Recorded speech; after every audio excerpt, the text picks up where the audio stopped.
Si founder po ay umiiyak kasi tao din siya, si Jesus tao din po nun, eh. So, nung nakikita ko po si founder dati na umiiyak, nasasaktan, pero pinanatili po niya yung humility niya.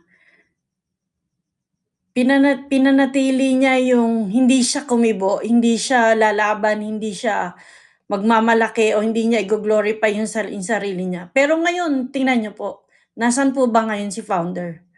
Sino po ba yung nanatili? Nasaan po ba yung mga nambash? Nasaan po ba yung mga nag-persecute na ganyan na naranasan pa po namin yung sinasabi na nag-i-amen-amen pa daw kami.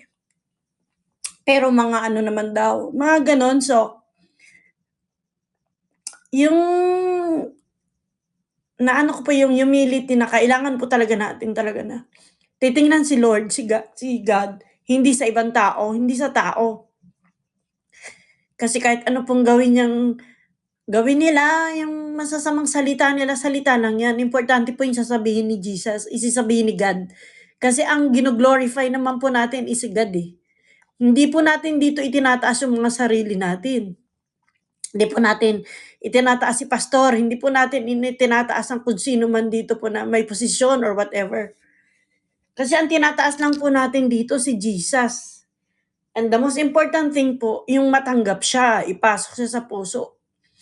Na malaman po ng mga tao na to na yung pinipersecute na yun po yung salvation natin, yun po yung magliligtas sa atin, yun po yung kaligtasan natin. So, I praise and thank God dahil natututo din po ako na mag-humble, yung ibaba yung sarili, kasi mataas din po ako, eh. So, I praise God dahil natututunan ko po yung pinapaisip niya po sa akin sa mga naranasan kong trials and challenges.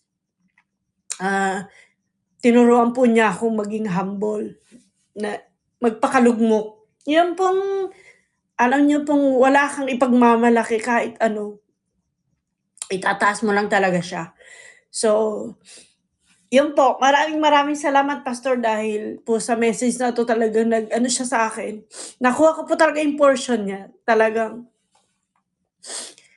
I thank God dahil sa araw-araw na pinapakita niya sa akin na wala akong kayang ipagmalaki. Dahil wala ako kahit ano. At siya lang po talaga yung kasama ko. At siya lang po talaga yung lakas ko. Lakas nating lahat. Kaya kung ano man struggle natin, kung ano man po yung laban natin sa buhay, lahat po yan, itaas po natin yan kay Lord kasi wala naman po tayong talagang kaya i-control para sa mga sarili natin. Sa Kanya lang, and sa Kanya yung kalakasan, sa Kanya ang wisdom, sa Kanya po lahat tong kahit buhay po natin sa Kanya ito, hiram lang po ito, eh. Kaya nandito tayo to glorify Him, nandito tayo para po ilabas yung purpose natin sa mundo. Nandito po tayo para ipakita na siya ay buhay. Dahil He really exists. Dahil sa araw-araw na bakit ka nakakahinga at may oxygen kang hinihingahan. Dahil po sa Kanya yun. Ayun, maraming salamat po. Pasensya na kayo, emotional si Mamo. Yun, sa protection na binibigay niya